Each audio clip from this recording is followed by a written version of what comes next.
que é confiança em Deus? Caio, o que é ter confiança em Deus? É ser traída e perdoar o traidor, sabendo que Deus é amor e manda que eu ame o traidor? É ser humilhada por minha sogra como se fosse um lixo e orar por ela, sabendo que Jesus foi humilhado e rejeitado e assim mesmo confiou no Pai? É ser vituperada pelo meu marido, sabendo que ele tem que me amar, mas ao contrário, me despreza e age como se eu fosse sua empregada? Caio, o que é confiança? É passar por tudo isso sabendo em quem confio e seguir em frente sem me sentir vítima? Confio em Jesus. Imagino que a confiança nele é, mesmo que eu tenha tribulações, sei que o meu Redentor vive, que no mundo tereis aflições, mas eu descanso. E porque eu fico triste certas horas? E por que eu fico triste certas horas? Porque às vezes fico assim, Caião. Será que eu não confio o suficiente em Deus? Eu amo Jesus e confio nele. Por que a tristeza por causa do sofrimento, por causa do meu marido e da minha sogra? Me ajude, por favor, Caio. Eu não sei por que ela está sofrendo isso tudo, né? O problema dela é a igreja dela. É que falou para ela, o pastor dela, ela foi doutrinada desde criança, de que ela tem que ficar nesse cárcere conjugal, mesmo que seja descabeçada, mesmo que seja vítima da foice, como aquele pastor de Goiás disse para a ovelhinha dele, uma vez aqui no Papo de Graça: fique apanhando lá, minha filha, mesmo que ele tire a sua cabeça do seu tronco. Decepe, fique lá. Então ela não está lidando com Deus. Ela tem que perguntar isso para o pastor dela, para o pessoal louco, fanático, que ensinou essa loucura a ela, como acontece com milhares, milhões até de mulheres nos ambientes evangélicos, que ficam apanhando, sendo maltratadas, se subordinando a uma vida totalmente inumana, indigna, em obediência ao pastor Deus, a doutrina feita a escritura sagrada e inerrante, que foi ensinada a ela no sentido de que ela fique lá em qualquer contexto, em qualquer circunstância, não importa o que lhe venha. Foi o que lhe ensinaram. Agora, Deus não tem nada a ver com isso. Meu Deus, o Deus de Jesus, o Deus do apóstolo Paulo, o Deus que você pensa que é o seu Deus, e que é mesmo, porque ele é seu Deus, você que não sabe que ele é como ele é, porque ensinaram a você que ele é diferente, que ele é outra coisa. Então esse Deus que não é Deus, mas que você chama de meu Deus, com quem você fica angustiado, dizendo: ó Deus, por que que eu apanho e não fico feliz? Por que que a minha sogra é uma megera e eu não gozo? Por que que o meu marido é um canalha e eu não tenho alegria? Porque esse Deus que pede de você o inumano não é Deus. Meu Deus diz para você em 1 Coríntios 7, se o seu marido vive com você e vive bem, você não precisa se separar dele, mesmo que ele não seja um discípulo, é o que Paulo diz. Mas se viver com ele é humilhação para você, você não é escrava dele. Você não está posta sob servidão. Saia daí. Minha querida, essa oração você tem que fazer a você mesmo. Essas perguntas é a você. Porque Deus não tem nada a ver com isso. Deus não prometeu que iria abençoar mulheres que, podendo sair de um casamento diabólico, continuam lá. Não disse que ia encher de alegria o coração de ninguém que tem uma sogra demoníaca num casamento que não vale a pena, tudo demonizado, e a pessoa fica lá em obediência à burrice. Aí pule do pináculo do templo, que os anjos também não vão lhe pegar. Não há palavra de Deus para sustentar a sua paz. O que você está vivendo é no meio da idiotice, da burrice, da loucura, da religiosidade fanática que prendeu você aí, não liberta você disso aí, e você fica nessa briga com um Deus que não é Deus. E é preciso levar um cacete do amor de Deus para dizer: filha, Sai daí agora, porque o teu problema não é com Deus. Para de orar a Deus e ore a dignidade da sua própria vida. Fale com você com dignidade e pergunte: por que que você, mulher, não saiu dessa prisão, se a porta está aberta? Não faça mais oração a Deus. Ore a você mesma, dizendo: crie vergonha na cara, tenha coragem, se respeite e vá viver como uma mulher digna de Deus na vida. Pare de fazer perguntas a Deus. Olhe no espelho e diga para você mesma: por que que eu sou tão idiota e não saio dessa loucura? Em nome de quem que eu estou aqui? Pagando que preço? É lei do karma? Eu sou hindu? Em nome de quem que eu estou nessa desgraça? E vá ler 1 Coríntios 7, o resto da escritura. Agora, não me pergunte isso, pergunte a você. E a Deus, poupe Deus, minha amiga, a decisão é sua. Flavinho, Caio. E aí, Flavinho? Fala, Flavinho. Caio, eu vou te fazer uma pergunta que tem a ver até com esse último caso que você falou. Eu estava me lembrando do papo que a gente teve ontem sobre a dificuldade de muita gente de separar as coisas. Tem muita gente que olha para a igreja, para o pastor, enfim, para as regras, para a doutrina, como se aquilo fosse Deus. E aí quando aquele pastor espalhafatoso, aquele pastor que gosta de ser reverenciado e chamado até de Deus, pisa na bola, ou quando a pessoa se depara com qualquer contradição, ela projeta aquilo em Deus e fala: eu não consigo mais confiar em Deus. Você acha que essa é uma das causas de muita desconfiança, de gente que saiu decepcionada e frustrada e depois diz: eu não confio mais em Deus porque eu tenho o direito de que assim seja? É claro, são pessoas que nunca se relacionaram com Deus.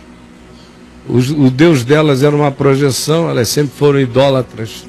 Saíram do catolicismo de ídolos de gesso, foram para o evangelicalismo de ídolos de carne, de persona, de carisma. Então, só tem relações com homens. Eu conheço, infelizmente, Flávio, pouca gente tendo relação com Deus mesmo. Independentemente do que esteja acontecendo com os homens ou com a igreja, assim chamada.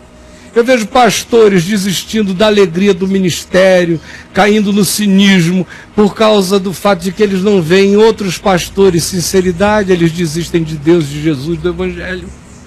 Quanto mais o povo que só adora pastor. Igreja, músico, levita, sacerdote evangélico, campanha e outras coisas mais. Esse povo não conhece a Deus, acerca dele se diz: tem o meu nome nos lábios, mas o seu coração anda muito longe de mim. Não conheço ninguém que, tendo conhecido a Deus, deixe a fé, porque alguém em algum lugar, tendo sido eminente, grande, importante ou significativo aos olhos dos homens, tenha tropeçado em qualquer coisa ou tenha se tornado a antítese daquilo que antes professava. Não abala o coração de ninguém que tenha conhecido a Jesus mesmo, a ninguém que, conhecendo, comendo a carne dele, o sangue dele, que são a palavra dele, e bebendo do espírito dele, venha dizer: para quem iremos nós, Senhor? Só tu tens as palavras da vida eterna. Quem teve essa experiência não tem mais para onde ir, não se abala nesse mundo inteiro que se diga cristão, disser que não crê mais em nada. Ele continua firme na jornada. Amigão Amém. Amado, um grande beijo para você, queridão. Beijo. E aí, Braulinho? Caião, devido aos maus tratos de minha família e por parte de amigos, não consigo confiar em mais nada. E por causa disso, sinto um vazio e solidão imensos. Agora eu acho interessante que o cara sabe o diagnóstico e não se cura. Olha, devido ao fato, me tornei assim. Então ele sabe a causa, mas não se cura. Sinceramente, olha, todas as vezes que eu entendi as causas de algumas coisas que eu fazia sem nem perceber, mas quando aquilo me foi revelado e eu me enxerguei, na mesma hora aquilo ficou curado em mim. Eu conheci aquela verdade, a luz acendeu, eu digo: não, aqui foi o papai, foi a mamãe, foram os irmãos, o pessoal lá que era doido mesmo, mas acabou. A vida não é assim porque eu não sou assim. Eu não trato os outros assim. Tem gente como eu na vida. Tem outras pessoas também que não são, a média delas não é dos maus tratos. Então, o que mais ele vai dizer depois desse diagnóstico? Apenas o quê? Que ele não quer ficar curado? Olha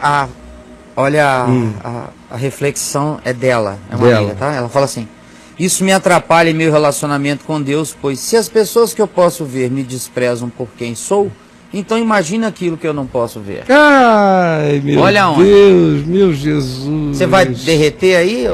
Eu vou. Vai. Essa eu tô para pedir a conta. Não perde não, cara, tá divertido. Pelo amor de Jesus, cara. Então, se os homens a quem eu vejo não me tratam bem, como eu vou confiar em Deus a quem eu não vejo? Esse é que é o conflito delas. Papai e mamãe, os meus irmãos, pisaram na bola comigo. Pisaram na bola, como é que eu vou confiar em Deus? Isso é normal e eu entendo completamente aquele indivíduo que senta aí diz, pastor, eu tenho dificuldade, cara, de confiar, eu não sei por quê. Aí vai, você vê a pessoa sofrendo e ela não sabe. Aí você pergunta, escuta, filho, filha, me conta aqui, como é que era seu pai?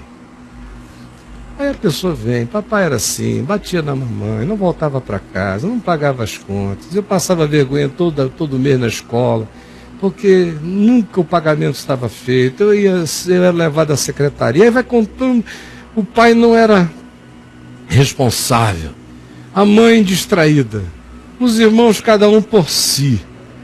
Um primo mais velho deu uma violentadinha nela aos 12 anos.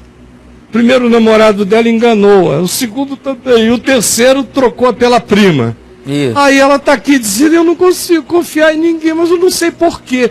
Aí quando você vai ajudando a pessoa, que ela enxerga aquilo, ela vê o trauma dela, na mesma hora, dissolve-se o problema dela em relação a Deus como incredulidade, e o que ela entende é que ela tem apenas um trauma humano. E aí ela isola e diz, bom, deixa eu tratar do trauma humano, porque isso não tem nada a ver com Deus. Deus não está chamando isso que eu sinto de incredulidade. Eu é que estou chamando de incredulidade, porque até hoje eu não tinha juntado causa e efeito, não tinha visto que eu sou assim por causa do modo como eu fui criada. Mas agora que eu sei, eu posso dar um jeito em mim, apesar do modo como eu fui criada, porque eu entendi.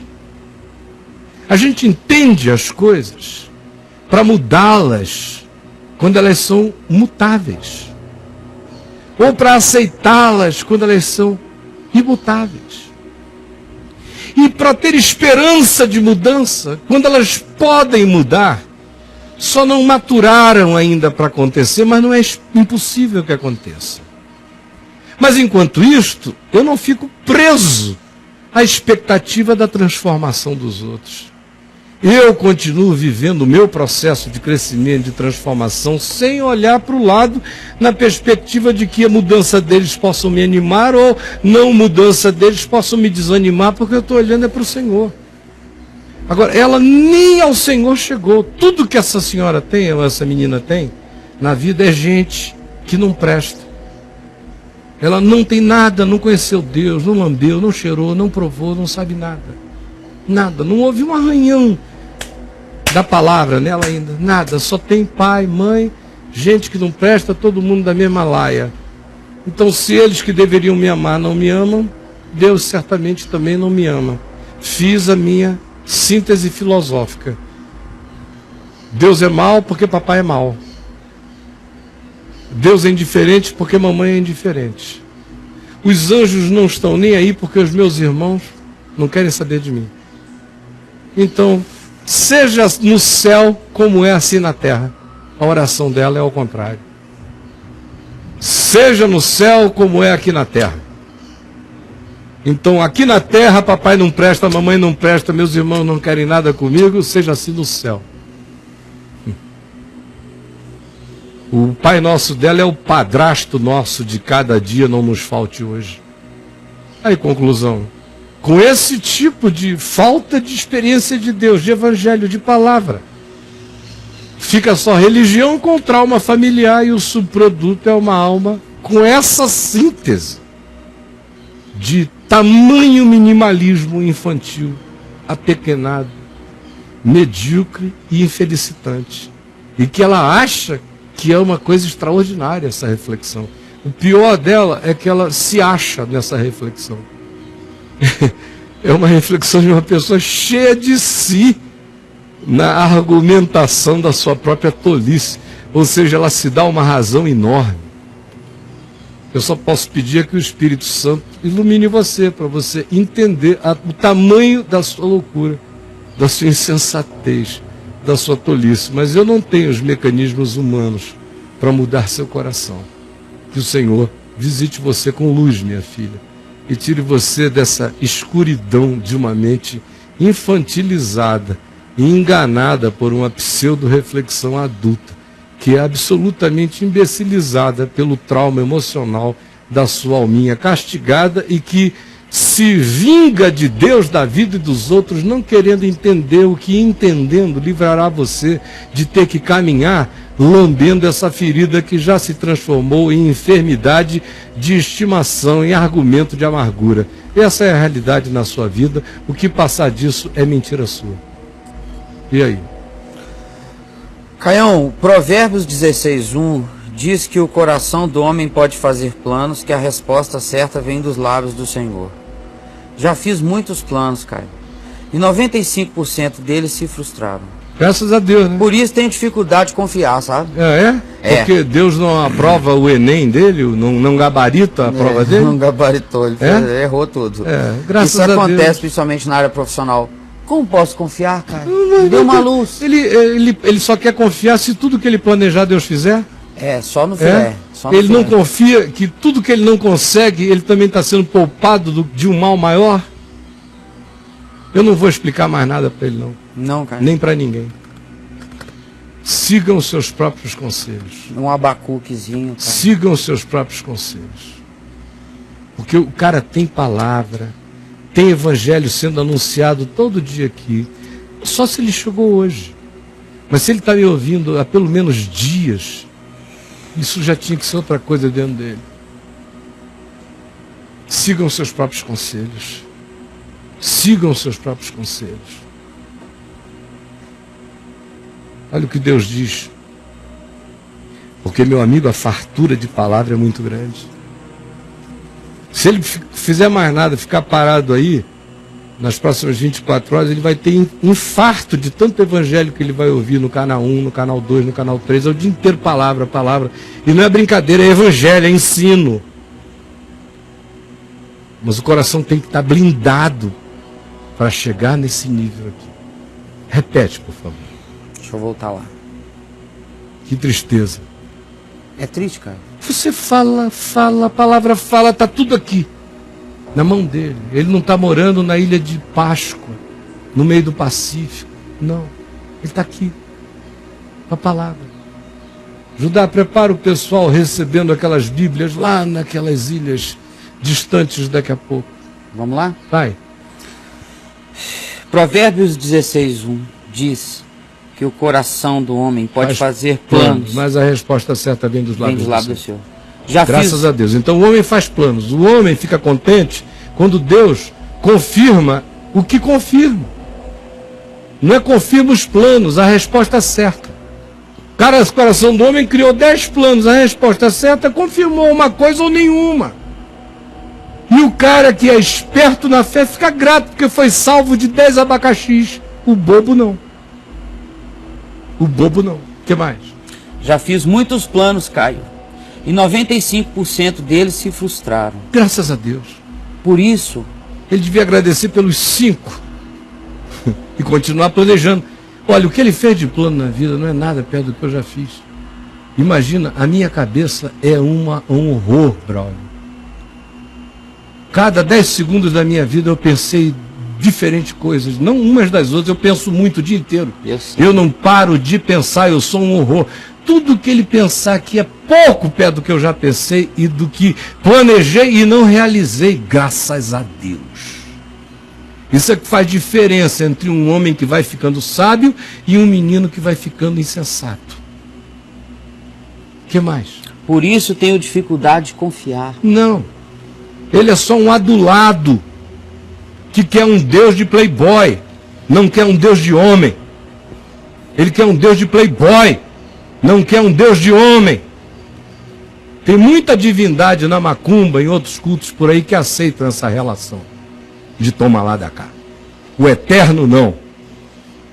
O pai das luzes não. Procure Exu Caveira, pode dar certo. e depois pague com a alma. Mas o Pai das luzes não. Ele é verdade. Nele não há vacilação, não há sombra.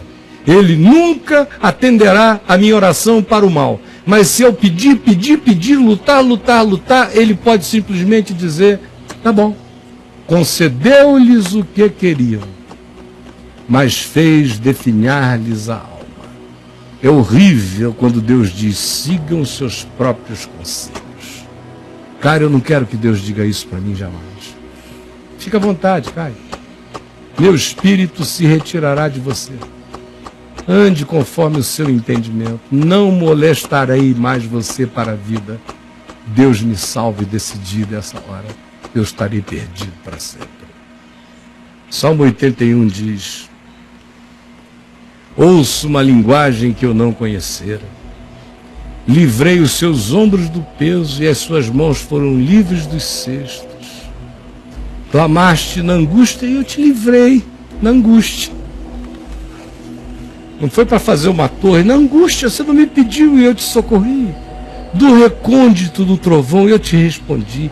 E também te experimentei nas águas de Meribá, para tu veres de que material tu eras feito.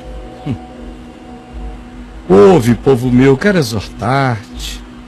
Ah, povo meu, se me escutasses, não haja no meio de ti Deus alheio, que tem...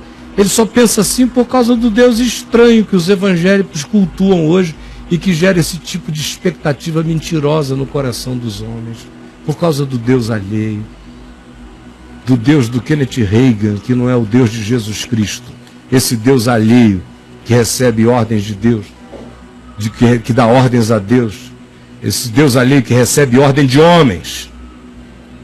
Não haja no meio de ti Deus estranho, nem te prostres ante Deus estranho e alheio que tu não conheceste pela revelação de Jesus no Evangelho. Porque Deus não é assim como vocês estão pensando, não, minha gente. Não haja no meio de ti Deus alheio. A igreja está cheia de Deus alheio, Deus estranho, Deus que Jesus não chama de Pai. Eu sou o Senhor teu Deus, que te tirei da terra da catividade, abre bem a tua boca e eu te encherei. Mas o meu povo não me quis escutar a palavra, não me atendeu nem me atende. Assim, deixei-os andar na teimosia do seu coração. Sigam os seus próprios conselhos. Vocês se bastam, prossigam. Ah, se o meu povo me escutasse, se andasse nos meus caminhos, eu de pronto lhe abateria os inimigos da vida, lhes daria paz. Os que aborrecem ao Senhor se submeteriam a eles pela vida de paz, pelo poder da paz que eles exerceriam no caminhar. Isto duraria para sempre, porque eu sustentaria esse meu povo com o trigo mais fino do Evangelho e o saciaria com o mel que escorre da rocha da palavra. Mas o meu povo não quis. Aí está todo mundo aí, com Bíblia na mão, Evangelho para todo lado, e pagãos, pagãos, pagãos, pagãos.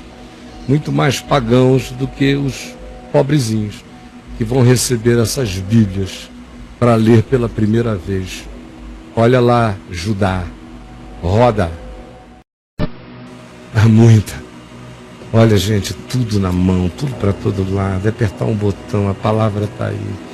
Mas vocês querem andar nos seus próprios caminhos? Sigam os seus próprios conselhos, é isso? Ou voltem-se para a palavra, ou morram de infelicidade nas suas pseudo-convicções inefetivas para pacificar o coração. Atolem-se na religião sem Deus. Guardem Bíblias nas prateleiras e Evangelho nenhum no coração. Orem publicamente e nunca com sinceridade na alma. Sejam cristãos e nunca discípulos da obediência. E tudo continuará a ser exatamente miséria em suas vidas.